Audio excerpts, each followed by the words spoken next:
अपनी गर्दन पर किसी की सरसराती उंगलियों को महसूस करके मेरी आंख खुल गई। मैंने आंख खोलकर सामने देखा तो मेरी आंखें फटी की फटी रह गईं। मुझे समझ नहीं आ रही थी कि मैं ख्वाब देख रहा हूँ या ये हकीकत है।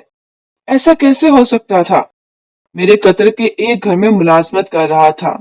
इस घर की मालकिन मेरे साथ मेरे बेड पर बैठी हुई थी। मुझे गर्दन पर जो उंगलियों का जो लम्स महसूस हो रहा था वो भी इसी औरत का था। मैं परेशान हो गया। गैर मुल्क और जहाँ पर मिलने वाले मिसाइल से मैं बहुत ज्यादा घबरा रहा था। मैं ये काम छोड़ देना चाहता था क्योंकि मेरी मालकिन मेरे साथ जो कुछ करना चाहती थी मैं उसे कबूल नहीं कर सकता था। पाकिस्तान में मेरी मंगेतर मेरा इंतजार कर रही थी। मैं इसके साथ कोई भी धोखा नहीं करना चाहता था। अच्छाई और बुराई दोनों की जंग आपस में जारी थी। अच्छाई हर तरह से हावी थी, मगर फिर बुराई के साथ एक और चीज मिली, और वो चीज मेरी मजबूरी थी। मेरी मजबूरी जब बुराई के साथ मिल गई तो बुराई का पलड़ा भारी हो गया। मैं वो काम करने पर मजबूर हो गया जिससे अल्लाह और उसके रसूल सल्लल्लाहु ताला अलैहि वसल्लम ने सख्ती से मना फरमाया है। अपने गुनाह पर मैं बहुत ज्यादा शर्मसार था और अल्लाह ताला से रो रो कर माफी मांग रहा था। मैं बहुत ज्यादा मजबूर था। मैं अल्लाह ताला से कोई मदद मांग रहा था जो मेरी मुश्किलात को हल कर देती। कतर की इस औरत के जाल में बुरी तरह फंस चुका था और इससे निजात का कोई रास्ता मुझे नजर नहीं आ रहा था। सिवाय अल्लाह ताला की जात के मुझे किसी का सहारा नहीं था। मुझे कामिल यकीन था कि अल्लाह ताला मेरे लिए कोई ना कोई राह जरूर निकालेगा, क्योंकि अल्लाह तो दिलों के हाल जानता है। यकीनन वो मेरी मजबूरी से भी वाकिफ था और इन्हें अल्लाह की रहमत से दूर कर दिया जाता है। कतर भी एक ऐसा ही मुल्क है जहाँ जिना पर सख्त पाबंदी आयद है। औरतों को बेपर्दा होकर बाहर निकलने की इजाजत नहीं है, मगर वो औरतें ना सिर्फ बेपर्दगी करती हैं बल्कि जिना जैसे कबीरा गुनाह का इर्तिकाब भी करती हैं।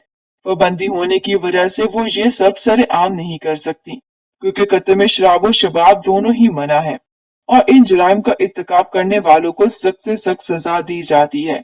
इसलिए ये काम चोरी छुपे किया जाता है। पकड़े जाने के डर से औरतें अपने घर के नौकरों के साथ ताल्लुकात बनाती हैं। वो अपने घर में नौकर रखने के लिए किसी गैर मुल्क के फर्द का इंतखाब करती है, क्योंकि अपने मुल्क के किसी फर्द का इंतखाब करने पर पकड़े जाने का खतरा होता है। गैर ममालिक के अफराद को ज्यादा हकूक हासिल नहीं है।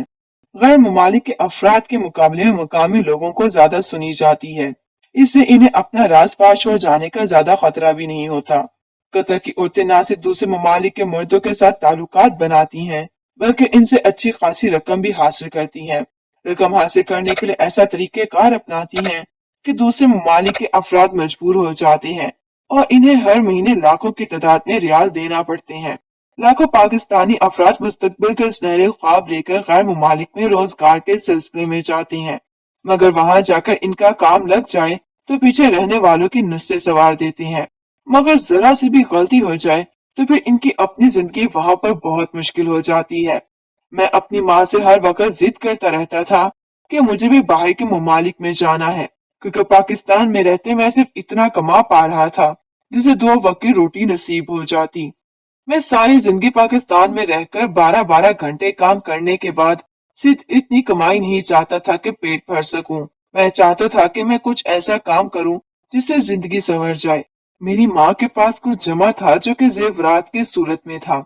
मैंने इन्हें दोबारा बनवा कर देने की शर्त पर उनसे लिया और उन्हें बेचकर पाकिस्तान में ही अपना एक छोटा सा कारोबार शुरू किया। मगर शायद मेरी किस्मत खराब थी कि मुझे कारोबार में बहुत ज्यादा नुकसान हो गया। जो 2 वक्त की रोटी कमाकर मैं अपना और अपनी माँ का पेट भर लेता था, अब इससे भी ज्यादा रहा। अपना कारोबार करने के बाद वहां से नुकसान उठाकर मैं मायूस हो चुका था।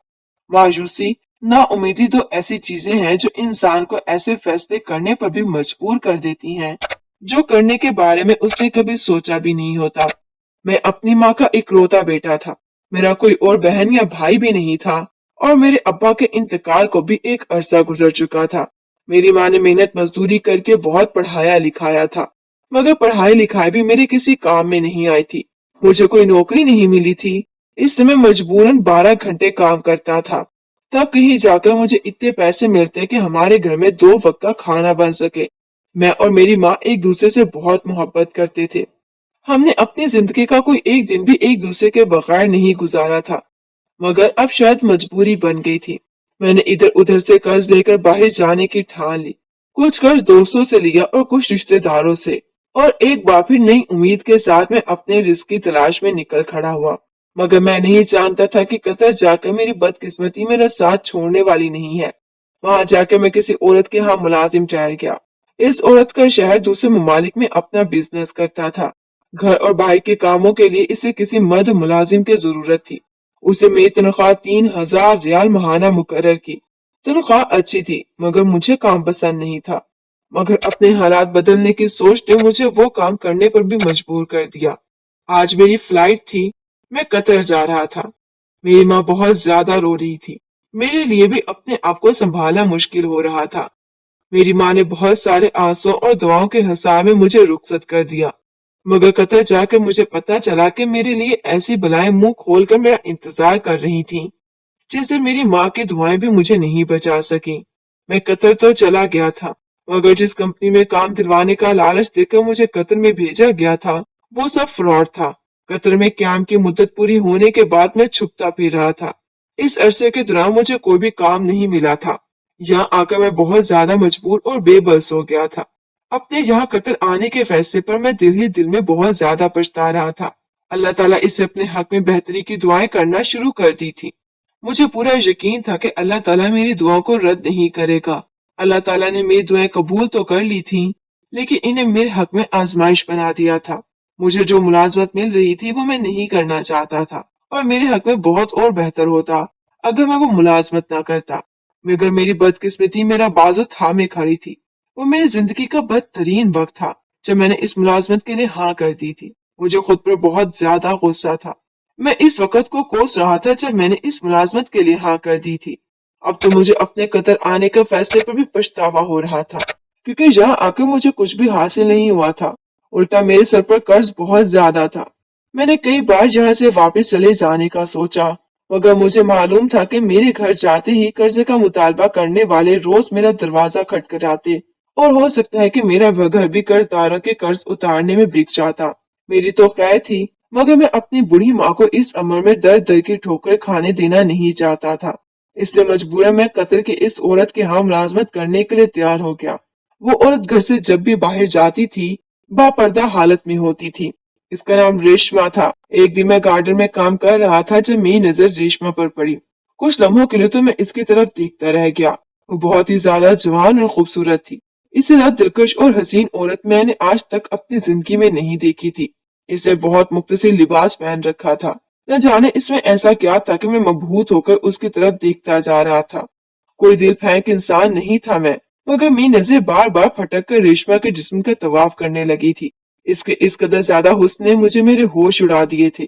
मगर जल्दी मैंने अपनी हालत पर काबू पा लिया, क्योंकि मैं मुसलमान मर्द था और मुझे मेरी नजरों की हिफाजत करने का हुक्म दिया गया था। मैंने आज तक इसके हर हुक्म को माना था, तो आगे कैसे रोगर्दानी कर देता। अपनी नजरों की गलती पर मैंने अल्लाह ताला से माफी मांग ली थी, मगर मैं ये नहीं जानता था कि इस गलती की सजा मुझे मिलने वाली थी। रेशमा ने मेरी नजरों को बार बार भटक कर अपनी तरफ आना महसूस कर लिया था, और उसने मेरी नजरों को गलत मायने में ले लिया। चूंकि कतर में जिना पर सख्त पाबंदी आयद है और रेशमा का शौहर बैरून मुल्क में रहता था, वो बहुत कम घर आता था। इससे रेशमा की जिस्मानी ख्वाहिशात पूरी नहीं हो पा रही थी। उसे अपनी ख्वाहिश को मिटाने के लिए मेरा इस्तेमाल करने का सोच लिया था, और मैं इसके इरादों से बिल्कुल बेखबर था। एक रात मैं बाजार से इसके लिए खरीदारी करके लाया। किचन का सामान किचन में रखने के बाद मैं वापस आने लगा तो रेशमा ने मुझे दूध का एक गिलास दे दिया। वो दूध पीते ही मुझे ऐसे लगा जैसे मैं किसी सरूर की कैफियत में डूब रहा हूँ। रेशमा की तरफ हवस भरी नजरों से देखने लगा। मेरा सर चकरा रहा था और नफ्स की खुमारी में डूब रहा था। मैं वहीं बैठा सर धुन रहा था जब अचानक मेरी नजर रेशमा पर पड़ी। वो बहुत ज्यादा मुख्तलिफ लिबास में अपनी जिस्म की तमाम तर रहनाओं के साथ मेरे सामने खड़ी हुई थी, और वो मुझे दावते निजारा दे रही थी। उसकी दावते निजारा देती निगाहों में मेरे लिए एक अलग ही पैगाम था। नशे की हालत में होने की वजह से मुझे हलाल हराम का फर्क भूल गया था। मैं उठकर रेशमा की तरफ बढ़ा और उसे अपनी बाहों में जकड़ लिया। अगली सुबह जब मेरी आंख खुली तो मेरे सरहाने वो बैठी हुई थी और अपने हाथों से मेरे बालों को सहला रही थी। मैं करंट खाकर पीछे हट गया। वो मुस्कुराते हुए मेरी तरफ देख रही थी। मुझे अंदाजा हो गया था कि कल रात उसने दूध में नशा मिलाकर मुझे दिया था और मैं किस गुनाह का इंतखाब कर बैठा था। मुझे खुद पर इतना शदीद गुस्सा आ रहा था। मैं क्यों बहक गया था? रेशमा ने मेरा इस्तेमाल किया और मैंने अपना इस्तेमाल होने दिया था। सबसे पहले मुझे मेरी मंगेतर का ख्याल आया था, जो पाकिस्तान में मेरे लौट आने के इंतजार में थी। मैं तो इसके साथ भी खयानत कर दी थी। मेरे चेहरे पर गुस्से की सुर्खियां छा गईं और मैंने रेशमा को जोरदार धक्का दिया। मेरा धक्का देने के बावजूद रेशमा मुस्कुराती रही। मैं फौरन नौकरी छोड़ देना चाहता था और इसी मकसद के लिए मैं नौकरों के लिए बने क्वार्टर में आकर अपना सामान पैक करने लगा। रेशमा मेरे पीछे चली आई थी और चुपचाप मुझे सामान पैक करता हुआ देख रही थी। मेरा बस नहीं चल रहा था कि मैं उसे जान से मार देता या गला दबा देता। इसका खूबसूरत चेहरा मुझे बहुत ज्यादा मकरू लग रहा था। उसे मेरे इस्तेमाल के लिए गहरी साजिश रचाई थी और अपनी साजिश में वो 100% कामयाब ठहरी थी। एक बार तो जो हो चुका था मैं उसे बदल नहीं सकता था, मगर मैं दोबारा ऐसा कोई भी मौका उन्हें नहीं देना चाहता था। अपना सामान पैक करने के बाद मैं मेन गेट से निकलने वाला था जब अचानक रेशमा ने मुझे आवाज दी और मुझे एक चीज दिखाई, जिसे देखकर सामान मेरे हाथ से छूट गया। रेशमा अब भी मुस्कुराते हुए मेरी तरफ देख रही थी, मगर मेरा दिल उसे कतल कर देने का चाह रहा था। उसने मेरा हाथ पकड़ा और मैं किसी बेजान मूर्त की तरह उसके साथ खींचता चला गया। उसके सामने मैं बुरी तरह बेबस हो चुका था, क्योंकि वो मुझे जो धमकी दे रही थी, अगर वो सब कर देती तो मैं कहीं का भी ना रहता। शायद कभी भी पाकिस्तान अपनी माँ के पास दोबारा वापस ना जा सकता। मजबूरी की इंतहा हो गई थी। इस तरह बेबसी में रहते मैंने रेशमा के हर मुतालबे को पूरा करना शुरू कर दिया। मैं कतर की इस चालाक और फरेबी औरत के हाथों बुरी तरह इस्तेमाल हो रहा था। मेरे जिस्मानी इस्तेमाल के अलावा वो मुझसे मेहनत मुशक्कत का काम भी लेती थी और मेरी कमाई का आधा हिस्सा भी मुझे नहीं देती थी। इसके हाथों इस्तेमाल होते अब मैं थकने लगा था। अब मैं इन जंजीरों को तोड़कर भी नहीं जा सकता था। मेरी बेखबरी ने मुझे ये दिन दिखाए थे। मेरे आगे कुआं और पीछे खाई थी। मैं बस किसी भी तरह करके अपना वक्त गुजार रहा था। मुझे एक बड़ी कंपनी में मुलाजमत मिल गई थी, जिसकी तनख्वाह अच्छी खासी थी। अगर मैं कतर की इस औरत के झांसे में ना फंसा होता तो इस वक्त बहुत खुश होता। वो कंपनी मुझे मेरा वीजा भी रिन्यू करके दे रही थी। मैंने बहुत मेहनत और ईमानदारी से कतर के इस कंपनी में काम करना शुरू कर दिया था। मेरी तनख्वाह अच्छी खासी थी, मगर इसका एक बड़ा हिस्सा कतर के ये औरत ले लेती थी। उसने मेरे से जिस्मानी ताल्लुकात कायम करने के दौरान एक वीडियो बना ली थी और अब वो इस वीडियो के जरिए मुझे ब्लैकमेल कर रही थी।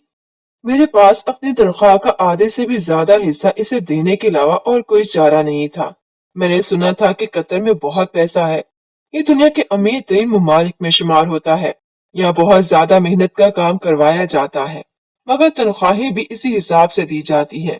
मुझे मेहनत से डर नहीं लगता था। मैं बस चाहता था कि तनख्वाह अच्छी हो और जिंदगी संवर जाए।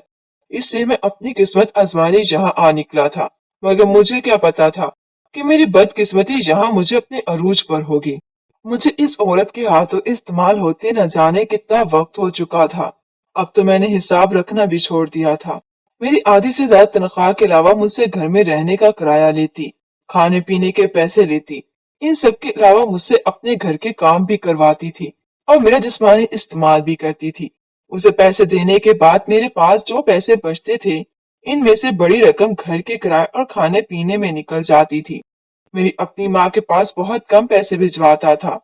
मेरी माँ अकेली थी, इसकी इतनी ज्यादा जरूरियात नहीं थी। वो इतने पैसे में भी खुश हो जाती थी और मुझे ढेर ढेर दुआएं देती थी। मेरी माँ को मेरे पैसों की जरूरत नहीं थी। वो चाहती थी कि मैं जल्द से जल्द वापस चला जाऊं, मगर मैंने अपने कर्ज ख्वाहों को अभी तक कर्जे भी नहीं उतारे थे। कर्ज उतारने के लिए मैं थोड़ी सी भी रकम जमा नहीं कर पाया था। मैं हर वक्त इस परेशानी में डूबा रहता था कि मैं अपने कर्जों की इतनी बड़ी बड़ी रकमें कैसे अदा करूंगा। आज नहीं तो कल कर्ज ख्वाह मेरी माँ के पास जाते और इससे कर्ज की रकम का मुतालबा करते। तब मेरी अकेली माँ कैसे इनसे बात करती। ये बातें मुझे दिन ब दिन कमजोर करती जा रही थी, मगर रेशमा को इस बात की कोई परवाह नहीं थी। इसे मेरे पैसों, अपने घर के कामों और जिस्मानी ख्वाहिशों से मतलब था। मुझे इससे एक अजीब किस्म की नफरत होती जा रही थी। मुझे तो लगा था कि बाहर के ममालिक में जाकर जिंदगी संवर जाती है, मगर मुझे इन सब हथकंडों के बारे में पता ही नहीं था। कतर की औरतें यही सब करती थीं। वो बाहर के मर्दों को अपने घरों में काम पर रखकर जिस्मानी ताल्लुकात कायम करती थी और फिर इनकी वीडियोस बनाकर इन्हें ब्लैकमेल भी करती थी। इनकी तनख्वाहों का आधे से ज्यादा हिस्सा हड़प कर जाती थी। इन तमाम हकीकतों के बारे में मुझे किसी ने नहीं बताया था, वरना मैं थोड़ा एहतियात से काम लेता। कहते हैं दूर के ढोल सुहाने होते हैं, और इसकी अमली मिसाल में देख भी रहा था। भाई के मालिक सिर्फ तब तक पुरकशिश होते हैं जब तक आप वहां काम करने के लिए चले नहीं जाते।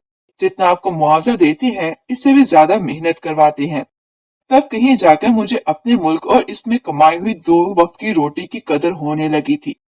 जब काम से थका हारा घर आना तो मेरी माँ मेरे लिए ताजा रोटी बना कर देती, जिसे खाकर मैं बिस्तर पर ऐसा सोता कि सुबह कोई उठ पाता। मगर जब से मैं कतर आया था, ताजा हवा खाने और सुकून भरी नींद के लिए तरस गया था। जब से मैंने रेशमा के साथ जिस्मानी ताल्लुकात बनाए थे, मुझे नींद ही नहीं आती थी। गुनाह का एहसास हर वक्त मुझे कोसता रहता था। मेरा ज़मीर अलग अदालत सजाए रखता था, जहाँ मैं हर रोज अपनी मजबूरियों की सफाइयां दे देकर अब थक गया था। मैं हर वक्त रोता रहता था और अल्लाह ताला से इस मुसीबत से निकलने की फरियाद करता रहता था। मगर न जाने मेरी ये आजमाइश थी या सजा जो दिन ब दिन बढ़ती जा रही थी। एक दिन मैं रेशमा के घर के किचन का सामान लेने जा रहा था, जब रास्ते में मैंने एक बच्चे को देखा। वो इधर उधर देखते हुए सड़क पार करने की कोशिश कर रहा था। अचानक वो भागते हुए सड़क के दरमियान में आया, जब दूर से आती एक तेज रफ्तार गाड़ी दिखाई दी। अगर वो कुछ सेकंड्स भी वहां से ना हटता तो वो गाड़ी उसे टक्कर मार देती। इस बच्चे का बहुत बुरी तरह एक्सीडेंट हो जाता। मैं जब हालात का अंदाजा लगाया तो फौरन इस बच्चे की तरफ भागा और इससे पहले कि गाड़ी उसे टक्कर मारती उसे उठाकर सड़क के दूसरे किनारे जा गिरा। मैं अभी बच्चे से पूछ ही रहा था कि उसे चोट वगैरह तो नहीं लगी, जब इस बच्चे के माँ बाप मेरे सर पर आन खड़े हुए। उन्होंने मुस्कुराते हुए मेरा शुक्रिया अदा किया। उन्होंने मुझे अपना होटल दिखाया जो कि सामने ही था, और मुझे अपने कार्ड के पीछे नंबर लिख के दिया और कहा कि मुझे जब कभी भी किसी भी चीज की जरूरत हो तो मैं उन्हें बताऊं। वो हर हाल में मेरी ख्वाहिश पूरी करेंगे। अगर मुझे पैसे चाहिए हुए तो वो मुझे बहुत ज्यादा पैसे देने को तैयार थे। अगर मुझे कतर में कोई प्रॉपर्टी वगैरह चाहिए थी तो वो मुझे वो भी लेकर देने को तैयार थे। मैं तो बस इनकी शक्लें देख रहा था। औरत ने अपने चेहरे पर नकाब कर रखा था। मेरी हैरत देखकर इस औरत के साथ जो आदमी था वो मुस्कुरा दिया और उसने कहा कि तुमने हमारे इकलौते बेटे की जान बचाई है। अगर तुम हमसे हमारी सारी दौलत मांग लो तब भी हम एक पल के लिए भी नहीं सोचेंगे और अपने सारी जायदाद तुम्हारे नाम कर देंगे। मेरे पास वक्त कम था, मुझे घर वापस जाना था। मैंने उससे कार्ड लिया और जल्दी मिलने का कहकर घर चला गया, क्योंकि मुझे डर था कि देरी होने की वजह से रेशमा वो वीडियोस पुलिस को न दिखा दे। रेशमा का तो अपना मुल्क था, वो किसी भी तरह करके जेल से रिहा हो सकती थी, मगर यहाँ मेरा कोई भी नहीं था। कुछ ही दिन में मुझे दोबारा घर से बाहर निकलने का मौका मिला, तो मैंने बिना वक्त जाया किए मोबाइल पर कार्ड के पीछे लिखा हुआ नंबर मिलाया। उस आदमी ने मुझसे बात करते अपनी तमाम तर मसरूफियात छोड़कर मुझसे मिलने का वक्त निकाला। जब मैं उसे मिला तो मैंने अपनी तमाम सूरत हाल उसको बता दी, जिसे सुनकर वो मुस्कुरा दिया। उससे मुझे बताया कि कतर में ये सब होता रहता है, मगर सब औरतें एक जैसी नहीं हैं। कुछ ही औरतों ने ऐसे काम शुरू किए हुए हैं।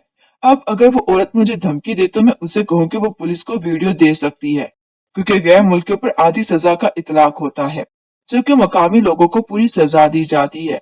रेशमा मुझे सिर्फ धमकियां दे रही थी। मैंने उससे कहा कि बस मुझे किसी भी तरह पाकिस्तान वापस भिजवा दो। इससे मेरा कर्ज उतारने के लिए मुझे एक बड़ी रकम दी और मेरे वापस पाकिस्तान आने का बंदोबस्त कर दिया। मैं रेशमा को बताए बगैर पाकिस्तान वापस आ गया था। शायद मेरी माँ की दुआएं थी जो मुझे वापस खींचना आई थी। अब मैं अपने मुल्क में वापस आ गया हूँ और अपनी माँ के साथ सुकून की जिंदगी जी रहा हूँ। मैं तमाम कर्ज ख्वारों के कर्ज वापस कर दिए हैं और अपना एक छोटा सा कारोबार शुरू किया है, जिससे मुझे उम्मीद है कि अल्लाह बहुत तरक्की देगा। अपना मुल्क अपना होता है जैसा भी हो। बाहर के मुल्कों के हालात बहुत बुरे हैं, इस वजह से अपने मुल्क में रूखी सूखी जैसे भी मिले खाकर अल्लाह का